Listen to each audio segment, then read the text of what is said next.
All right, real quick, we're going to do a little bit of Knicks breakdown. Knicks Realist. Let's start with the positives, though. Brunson looks like he's back. We're doing this. This is February 24th. We're doing this. And I feel like Brunson to start the year was short on a lot of shots, and he just didn't have that, like, killer, like, every time he pulls up, especially in the clutch or when you need a big rhythm shot. You didn't have that same confidence that you knew he was going to make it, and now he's hitting game winners. He's doing playoff Brunson stuff. Him. Earlier in the season, you see Mikal, like, on Christmas, drop 40, and he's been real quiet, but you know he's still capable. Josh Hart's been an absolute machine. Deuce has proved that last year was not a fluke. He is the man off the bench, the short bench. We'll get to that in a second. And Cat, I wasn't a big fan of this trade, but he's surprised me of just how good of a player he is offensively and also passing the ball, and just his feel for basketball is a lot better than I thought it was from the brief stuff that I've seen him, because I really only watched him in the playoffs. So being able to see him night in and night out, I think he's taken a step since he's gotten here. So I don't want to sound like it just wasn't me watching him. I think he's actually gotten better and taking that next step to hit his ceiling. Now let's get to where we are realistically, because this is Knicks Realist. Try to be real about the situation as much as I want them to win. We're in this weird area, and I tweeted this a couple weeks ago.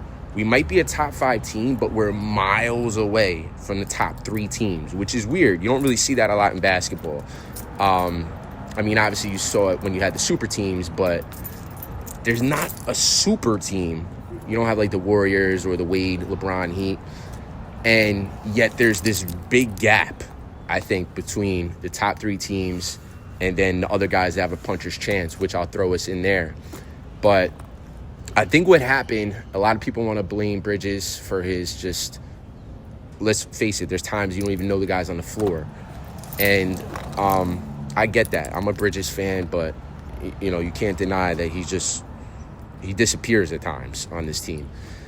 I want to go back to the Cat trade as well as his guys played. I think what that trade did is it completely severed our identity as a team. What made the Knicks so special last year is we played defense. We played harder than everyone else. We out-hustled everyone else. We had momentum plays. We rebounded better than everyone else. In a league that doesn't do that stuff anymore, we had this New York grit, which happened to fit the team and fit the city. And that grit kind of fit the city. We're going to walk to the bodega as we finish this up. And we were doing all this stuff in a league where other teams aren't doing that. Other teams are now built to try and outscore you 140 points a night. And getting Cat kind of like, it's like, all right, now are we an offensive team or are we a defensive team? We don't know. And I just think there's such a big difference between him on the floor and Ihart on the floor. You know, we had Ihart, we had Mitchell Robinson, guys that were coming in just doing all the dirty work. And I think it also puts Bridges in this weird spot where he doesn't know his role, and he's never going to get going if he's never touching the ball or making momentum rhythm plays, and you just shove him in the corner and expect him to be this D&3 guy, which a lot of the NBA is.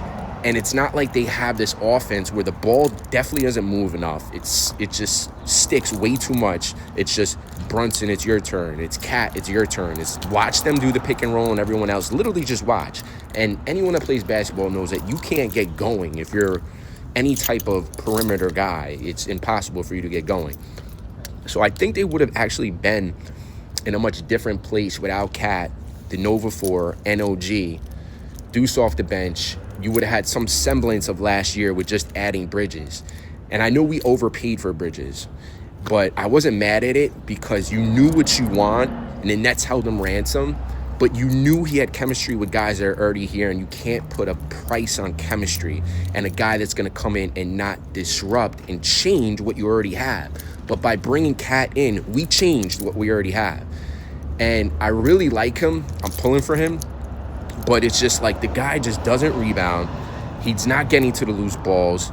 It just changes everything. He gets caught a lot in motion on any type of pick and roll, any type of switches. And your two best players are not good on defense, Brunson and Cat. And you would have to kind of effectively change. It could still work with the talent we have, but we would need a coach that could see what's going on and adapt and change how we play. And Tibbs is not going to do that. I love Tibbs. I want him to be the guy because he's deserved it. He knows so much about basketball. He's put his life into basketball. He's put his heart into it and into this city. And he's changed our culture. But he's a coach that we need guys to fit his system. He's not going to adapt to his talent. And that's, I think, his one biggest downside and downfall. And why you hear fans like, oh, we need a new coach. I don't want one, but I understand where that's coming from the fan base. And I don't know. We're just in this tough spot where it's like Mitch is about to come back. The only way I see things going right where they could catch some type of juice is if, somehow they input something on offense where the ball's got to swing way more. You got to get people involved more. And secondly, Mitch has got to come back healthy. And is there a possibility where we can have some defense come back? And do we have a lineup that works with Cat and Mitch? I think that's the only way that they make a run in the playoffs. I'm just being realistic.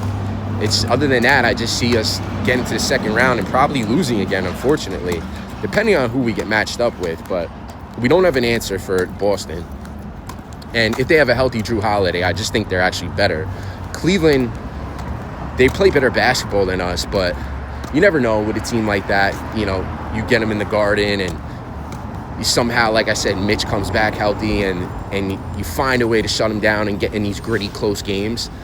You got to hold hope just because of our playoff experience.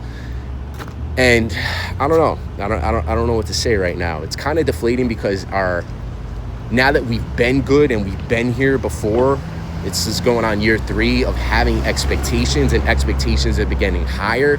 But I don't see us better than last year with this team. I just don't. And I think we're having an identity crisis, or who we are as a basketball team and who we are as a franchise, and what are the next moves that are going to be made by Leon. And we need depth. Like, you can't run these guys into the ground. It's just not going to work, especially with who's on his roster. Especially you got OG, you got Cat. These guys are not the most durable guys. And Josh Hart is like, even seeing him like sit down because his legs are hurting, it's like, when is enough, Tibbs? Like, the other guys on the bench, they're not the greatest, but they're professional athletes. Like, put them in, give them some burn. And sometimes you actually get a little spark from that unit. I know Campaign can go nut at times, but sometimes he actually provides a spark. And give the ball to the young white boy. Please, give him more minutes. Tyler Kolek, he has a gift. That kid looks like John Stockton at times. But you gotta trust these guys. You gotta put them in, and you gotta hope for the best. That's it. Knicks fan, let's do it. Listen, the one last thing I'll say I forgot to add in, though, is we've gotten punched in the mouth every time we had a big game, except for when we were on the road at OKC, and that was early on in the season. We almost went into the OKC and stole that game from them, and I think that would have been such a huge game. But then we had a chance for revenge. They come out and absolutely punch us in the dick in MSG, and it's like, all right, it happens. They're that good. But then you let the same things happen to the Celtics, and then the same things happen to the Cavs, and then the Celtics again, where these games are out of reach in the first quarter. The other teams are up 20 points. So I don't know. I think that's the most concerning thing. Like, you're supposed to be this tough team, and you're supposed to represent New York, Tibbs, and everything else. I don't know. That's the last thing I'll vent. But I wanted to try and keep positive, but I had to throw that in there just to be real. But shout out to all my Knicks fans, and it's tough being a Knicks fan, man. Let's just keep it real. But you love it, though.